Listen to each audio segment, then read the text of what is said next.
What is it about you that either draws someone to you or not? That's the topic of today's conversation. Very interesting. Hello. We meet again. Sorry, it's been a minute. It really has been a minute, and I do apologize. We were potty training, and I actually started up like a prayer group, like intense prayer group every week. And then I was doing this painting class, organized painting with friends every week. And we are pregnant, so I'm pretty far along, like over halfway. And we're having a girl. So I feel like the girl is taking a lot more energy out of me than when Everest was born. Speaking of him, I'm just checking the monitor. Yes, he's still sleeping.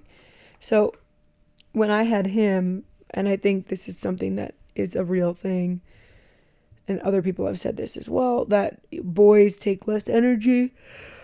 Oh, wow. I haven't podcasted in like a couple weeks, and I go for a second, 30 seconds, and I'm already yawning, and I do apologize. Where was I? So, it's not that I haven't wanted to podcast. I have wanted to. It's that we were potty training for like 2 or 3 weeks. We're still kind of potty training, but we're through like the thick of it. There's always like it has to be repetition, and he's not completely self-initiating. Sometimes he does, but sometimes he doesn't. So anyways, we're still kind of working through that. But it's not as intense as it was in the beginning. And it's not that I haven't wanted to. It's just got really weirdly busy in a weird way. But I'm back, and I've been thinking about you this whole time, wanting to do this. So I'm glad I'm back. I wanted to have a good amount of time to just go through this thing that I wanted to talk about. I've been curious about this for some time, and so what I want to talk about is, what is it that pulls people to you or pushes them away? You know that situation where you meet someone and they're just trying too hard to be your friend or to spend time with you, and they're a really nice person, but there's something that makes you not want to be around them in a way. I don't know, the kids today call it the ick, something you just get the ick. I don't think I really like that term for it exactly. I'm not sure what to call it. It's definitely spiritual if you're a Christian. It's a definite spiritual thing. Some people maybe call it an orphan spirit, or I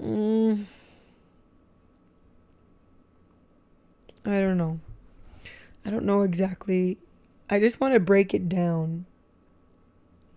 And I want us to avoid that kind of situation. What is it that draws people to us naturally? And honestly, I found myself in both of these situations. So I myself was repelling people, and I myself have drawn people. So what is it? I want to break it down really well. And I want us to move forward from this podcast knowing, what is the ick? What is it that we do that gives people the ick? How do we avoid it? And then also, what is it that draws people to you? And how can we start drawing people to us in a positive way that isn't going to, it's not manipulative. It's just who you are. You know what I mean? So, okay. Um, yeah. Thinking about this, oh, yeah, like I said, I really want to break it down. So, when people like you, what is it that draws people to you? Is it the way you look? Could be. Could be part of that. I think sometimes women and men tend to be drawn to people that look like them. Um, it doesn't have to be like, it could be anything. It could be like people that have brunette, like brunette, or like blondes or something. Or it could be like if someone likes to wear high fashion clothes, then they are drawn to someone with high fashion clothes. Or someone that's sporty, maybe like someone else that's sporty. Um, all these types of things. People that dress a certain way, or their facial features are similar because you automatically like someone that maybe looks like you if you like yourself. Could be something like that. Or maybe you have the same. Well, let's keep going. Is it the way you sound? Like, maybe you talk a certain way and that just pulls people into you, you know? Maybe, maybe your voice is like buttery or something, like maybe, like, I know my husband will talk about certain men and they're like, oh man, his voice is just buttery, like certain pastors, and you just want to sit and listen to their voice and to them tell a sermon because their voice is just really easy to listen to, and you don't have a problem. It's not monotone. It's something you're drawn to when it comes to listening to their voice. I kind of want to circle back a little bit with like the way you look. Thinking more about that, like the way you look or the way you don't look. It could be the opposite, you know, that pushes people away, you know. Maybe you don't have good hygiene, and people just don't want to smell you all the time. I mean, that's like a basic 101 type thing. You're going to repel people when if you have constant BO and you're not and you didn't and you like aren't changing your clothes or washing your hair or brushing your teeth and you have horrible breath. These things are very basic human things that isn't really hard to, there's no mystery, when it comes to that per se. But sometimes there's people that are very beautiful and maybe they look like you, but they still repel you. So what's that? You don't really want anything to do with them. They still give you the ick, so to speak. But they're beautiful and they smell great. Maybe they even sound great. Then what's going on, Is it a talent that they have? Maybe they can sing beautifully or play an instrument, and that like makes you want to be around them, or you're just like compelled to be friends with them because they play a sport really well, or they can shoot a gun really well, or maybe they have a talent of persuading people with the way that they talk. They're like very suavemente, very smooth in their speech and language, and it just draws people to them. People want to work with them.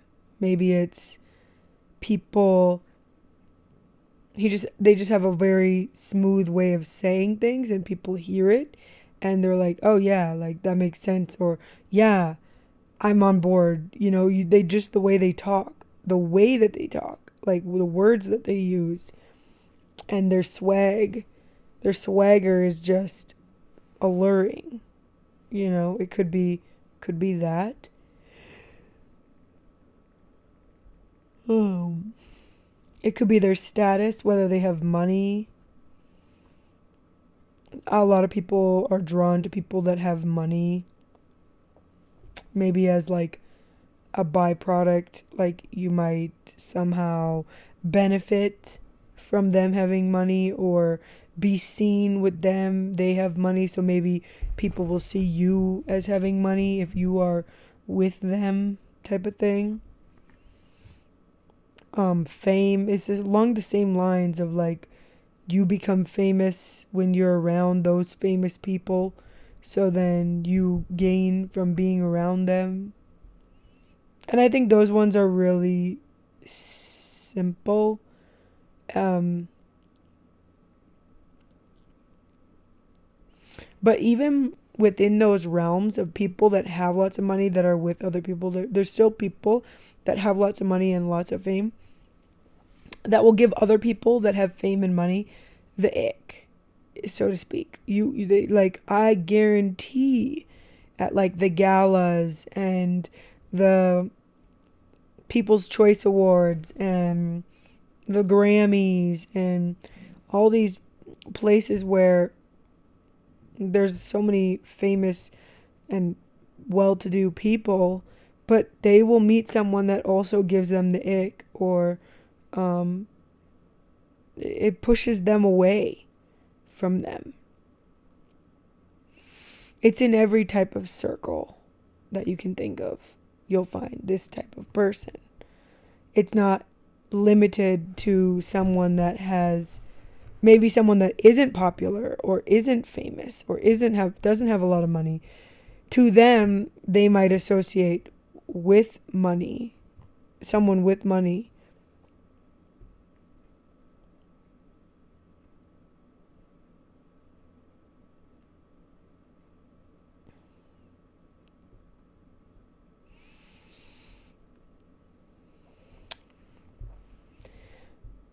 But a lot of people want to be associated with people that have money and have fame, especially if they don't have that. I think a lot of people that in the famous world want to do like the stunt, the what are they? You know what I'm saying? The publicity stunts where they date someone just to get attention. That's a prime example of being around someone to get more fame, like someone that's famous to get more fame, or they both benefit from that type of publicity stunt and get more money, more fame from that, more interaction with different people. They become more popular. So, and then other people want to be around them because of those situations, you know. Is it freedom in Christ? I know this, if you're not a Christian, maybe you won't understand this, but does freedom in knowing who you are in God, breaking off all the chains of insecurity, the chains of self-doubt, the chains of um, fear, anxiety, stress, this debilitating type things, freedom from that, freedom from your past, freedom from your mistakes, freedom from all the things from before you knew Christ, and now you're a new creation in Him. All those things have passed away. The Lord forgot those things. You are, your slate is wiped clean because of His love in your life. And you understand this to the fullest capacity that there is. So automatically, your confidence is through the roof. If you're from Minnesota, it's roof. And you don't need the approval of the world around you. You're not rude or inconsiderate, but you'll do things when the Lord tells you to do them, and you're not worried about what the rest of the world thinks. You're not worried about what other people are thinking or talking about. You're just who you are in Christ. And no matter what the Lord asks you to do, there's no fear of man in you anymore. Is that attractive to the world around you? Or is that something that would repel? I think potentially it would repel the enemy. It would repel people that don't know who they are, in a way. They might lash out for sure, but you're definitely not going to draw the people that don't know who they are in Christ. You will draw people who also know who they are, because goes to like. But you may draw those who don't know or want that same thing, that don't have that freedom in Christ, but now you do, and they might be drawn to it because they want also what you have. And you can show them and introduce them to Jesus, who can give you freedom in Christ. I find that very fascinating. If you just are who you are, in who He is, you become invincible in every way possible.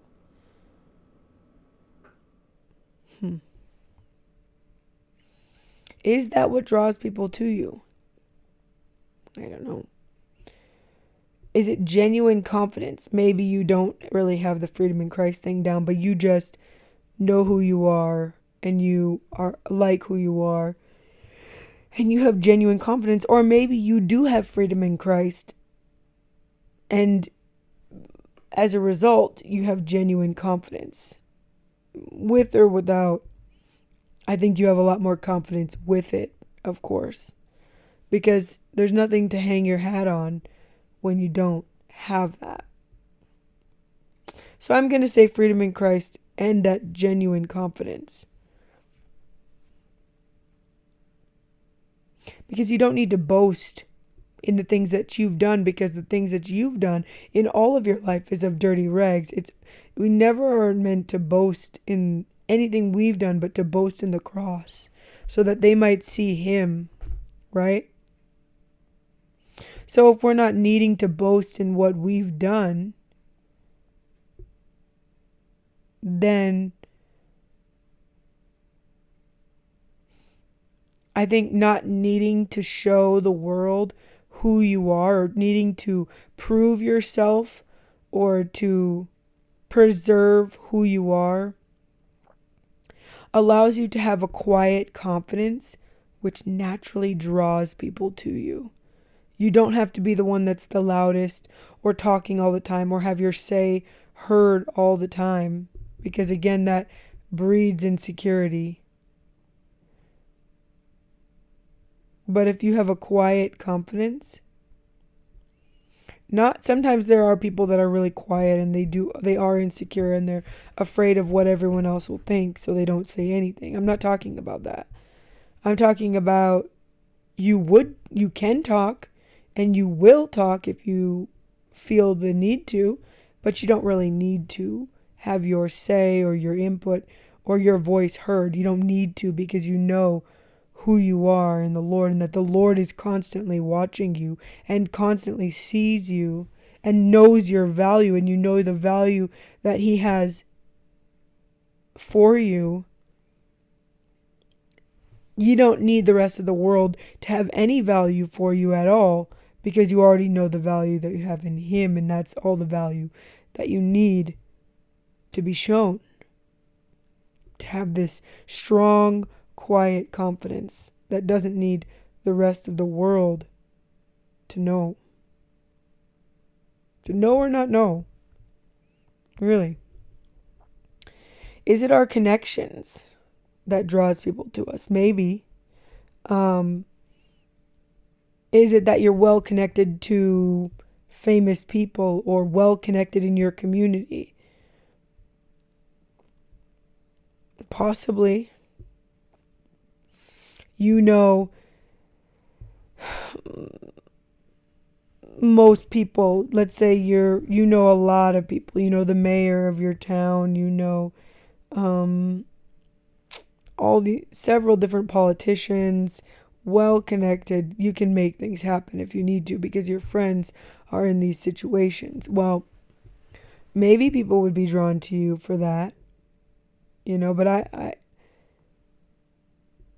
that can also be a reason not to be drawn.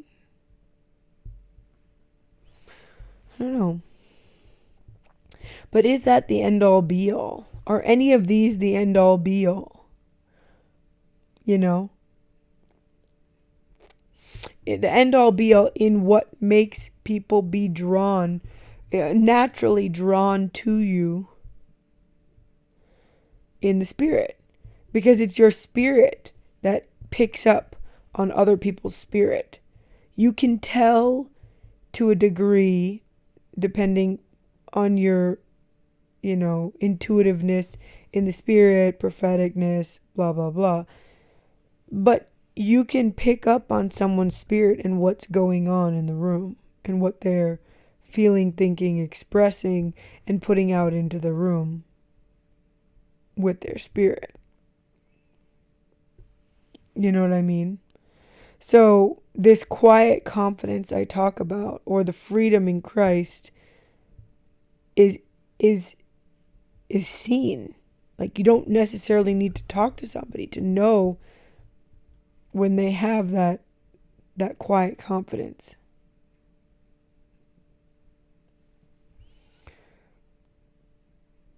Does that mean if you don't have confidence, people automatically don't like you?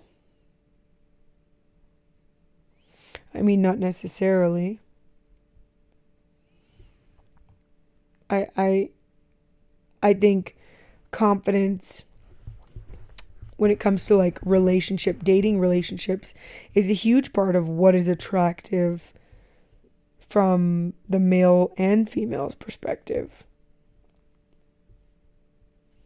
Confidence is definitely what draws people to other people initially into relationships. I think the same is true in friendships, typically. I suppose if you are a very insecure person, you might actually be drawn to you're always going to be drawn to someone with confidence, but you might also be drawn to someone with not very much confidence because you want to have more confidence than them. I mean, this type of thing, a lot of manipulation and stuff in that, but that could be a thing too. But I think I think people by nature are drawn to people with confidence to a level. But is confidence, you could still be confident in who you are and what you're about and still repel people. I know lots of people that are super confident in who they are, but they just repel, and they repel everyone out of their lives, and they have no idea why they're alone in their life. Do you know what I mean? They're lonely and alone and in their 60s and 70s, and they have no idea why they can't keep friends around or a relationship around,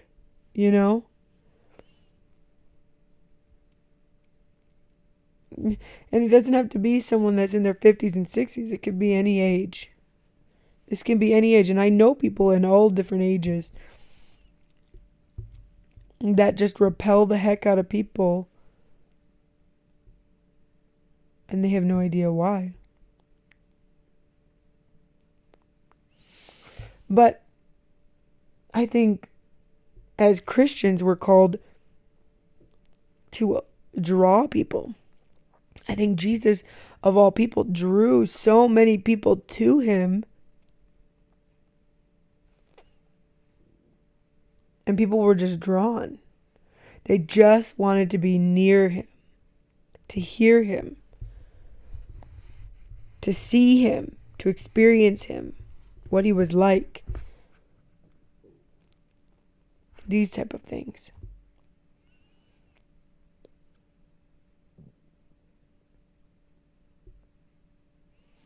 What is it that pushes people away and makes people not like you? Is it automatic? I think people can tell very quickly if you are repelling them in a way, or you get a weird vibe immediately. Sometimes you don't have to even hear them talk. You just look at them and can know there's a weird vibe.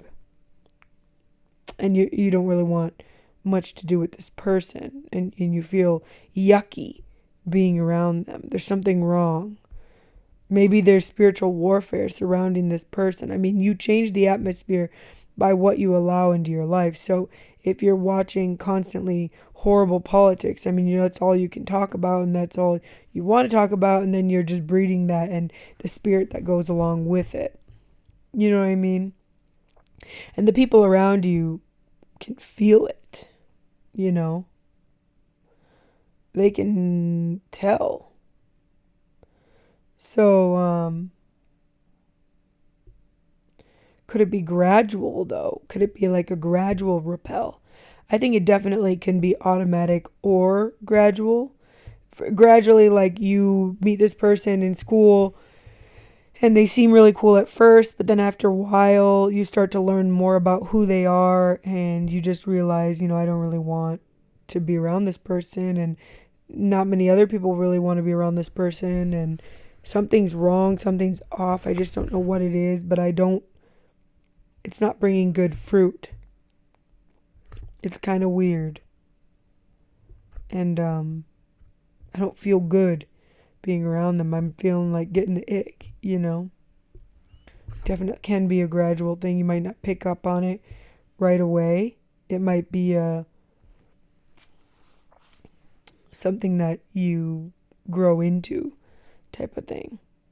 Could be grow into over a few days, or you grow into over a year, How about neediness? I think neediness is a huge part of repelling people, where your spirit is pulling on another spirit or another person, where you don't want them to leave.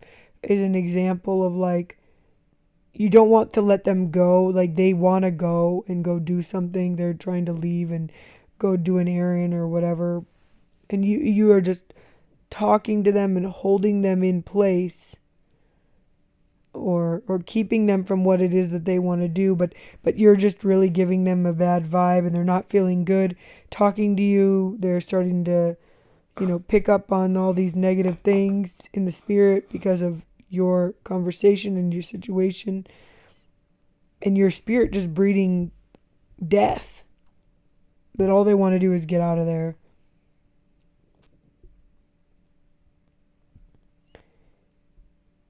The only person that we need to be needy towards is the Lord.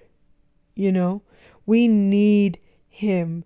We need to abide in him to the point of we can't do anything without him. We are so needy for him.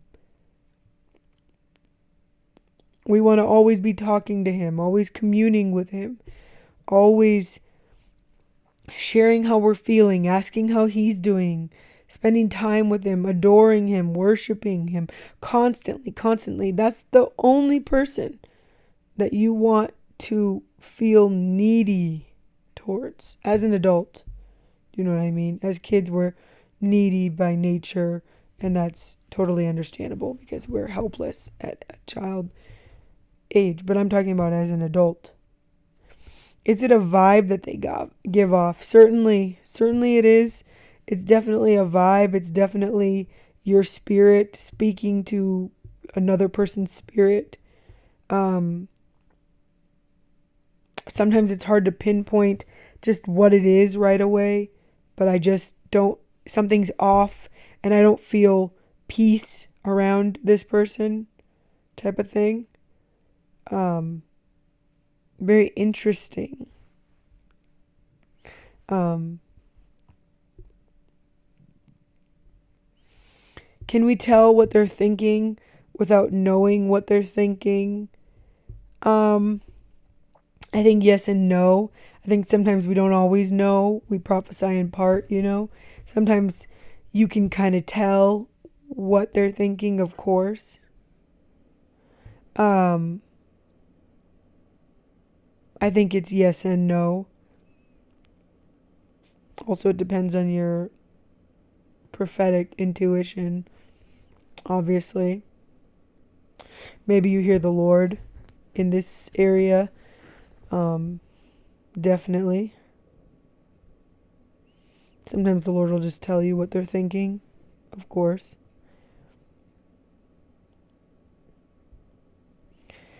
Can this be changed, or are you doomed to always be disliked right away?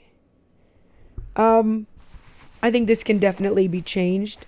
I don't think you're doomed to always be. If this is happening to you and you just seem like people are repelled by you, they're not drawn to you, you just seem to push people away. Not like you're trying to push. Sorry, I ditched my belly. My pregnant belly that's itching because it's growing. Um, you just always seem to repel people and you don't really know why. I don't think you're doomed, you know. Or maybe it's just in a certain situation, or maybe it's with a certain group. You don't always repel people, but maybe only with just this certain group of people or something. Maybe that's just not your group, so you can just forget that if that's not always happening to you. But I'm talking about like people wherever they go, they just seem to repel people, and people don't want anything to do with them. I think this can be changed. I think this can be like like you can. Another part of this question is, or are you just blessed to be liked right away? I mean, yes, there is yes and no to both of these. So like no, like yes to I believe it can be changed, and yes, there are people that are just blessed and favored in this way that they just know how people work. They can pick up on social cues, and they're just people are drawn to them. Maybe it's a combination of all the things I listed in the beginning. You know, I think a big, like, there's a lot of people that don't have freedom in Christ, and a lot of people are just drawn to them, you know?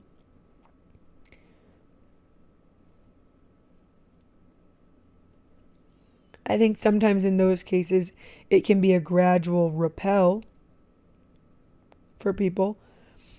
But when it's not that case, um, they may just have a genuine confidence. Maybe it's rooted in the wrong things, you know. They might have a genuine confidence in their abilities and talents and fame and power and um, these kinds of things, or just their status or their social status or the things that they've accomplished, which you can't. It's kind of like standing on sand. It's kind of shifting, and the enemy can breed lies real quickly into that. Whereas when you have freedom in Christ, it's just lasting. When you know who you are, I mean, that's something you can stand on. That's bricks. rocks. It's not changing. It's not just ever shifting, you know. I do think, so back to like, are you doomed or are you only blessed with it? Are you doomed to be repelling people forever, or are you just blessed to always draw people? Um,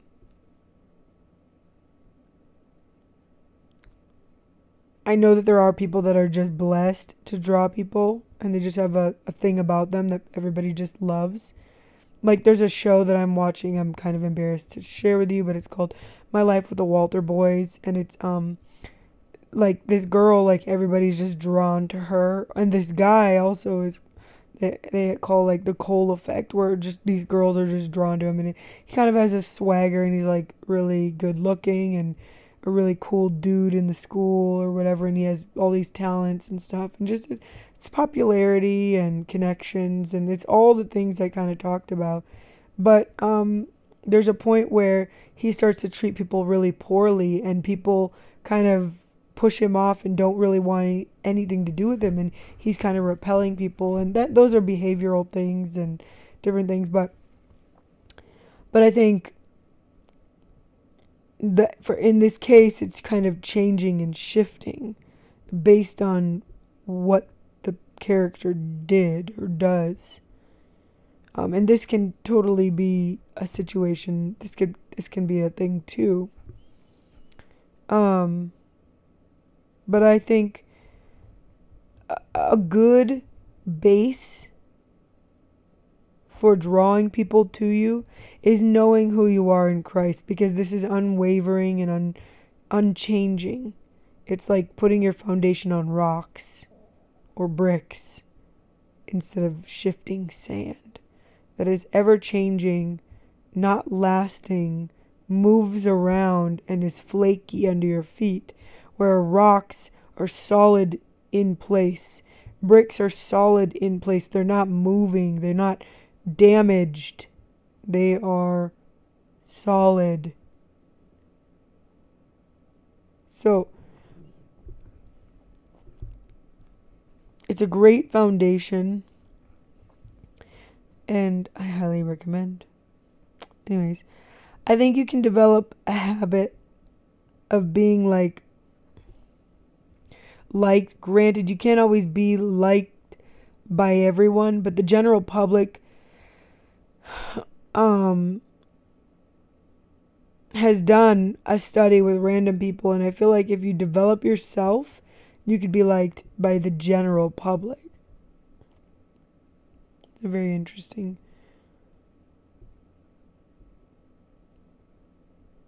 thing. Do you want to be liked or change who you are so people like you?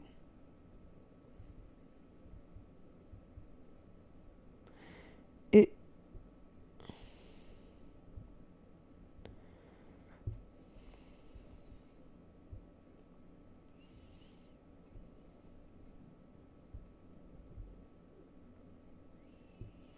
I'm thinking, I really don't think you want to change who you are at its core when it comes down to this, so that you can draw people to you. I think there's a confidence in knowing who you are and not caring if people like who it is that you are or not, because everybody has their quirks and their little things about them that are like, oh, that's kind of weird, but if you own it and you're confident in that little quirk, I think people will naturally be drawn to that funny little quirk that could be a repelling factor in you. But because of your confidence in owning that, it could also be a way that people are drawn to you because of that. And then now, because you own who you are and you're confident in it, people may like you more because of that quirk. And now it's genuinely who you are, because it always has been, but you are confident in it. And that could be a reason that people like you and that no one else is.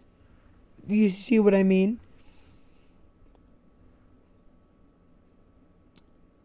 So I don't think that you should be changing who you are so people like you.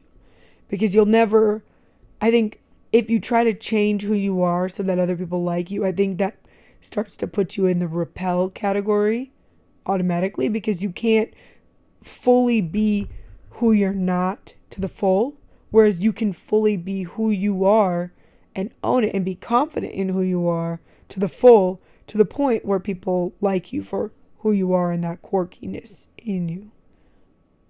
You know what I mean?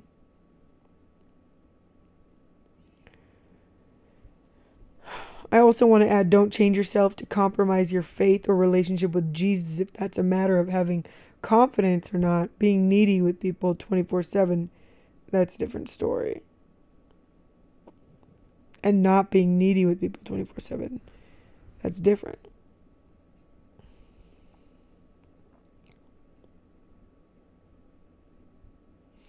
I think when I said this, you don't want to compromise your faith or relationship in Jesus. That is the basis of who you are. That is who you that's everything. You know what I mean? So you definitely are not going to and should not compromise anything in that category. And if it's just a matter of having confidence,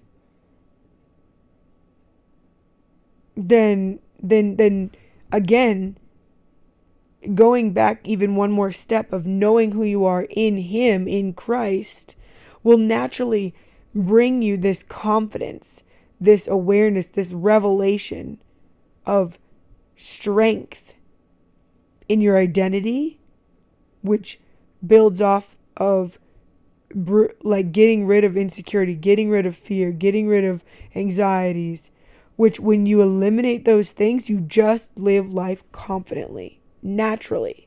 Does that make sense? And that is alluring to people. You don't need people to be around you to feel confident. You don't need people's approval to feel confident. You don't need anything from anyone, because you get it all from Him. So whether people are there or not, you're strong. You're steady. Your pace is unwavering, if that makes sense.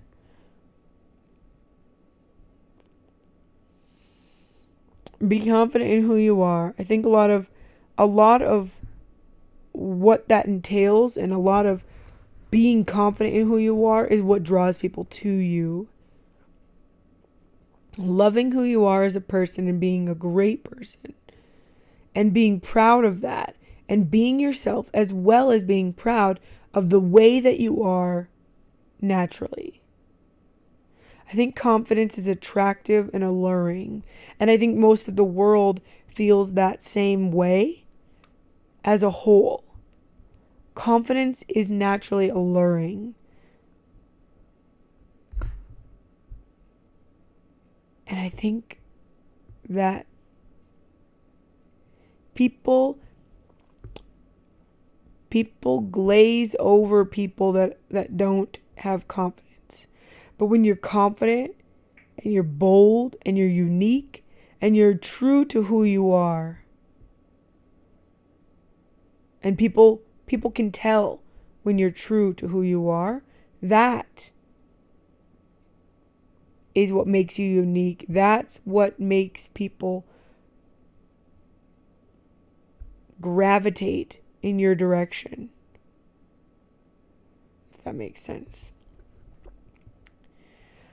I think when we try to change who we are, it definitely starts to go in the opposite direction, so to speak, and people are repelled by you because you're not being authentic. People love authenticity. They love a true heart and vulnerability and openness. But not being who you are makes you closed off. People don't really know who you are, which means people don't really feel like they can trust you, which also in a way repels people from you. So just be who you are and be confident in who you naturally are. And I think this is what draws you people to you naturally, and it's easy, and you're not trying to do something that you're not, and it comes naturally to you because you don't have to try to be this person, because you are this person. So, with all that to say, thank you for listening to today's podcast. Please follow along. Please listen, share this with a friend you think needs to hear it, and we'll talk to you next time.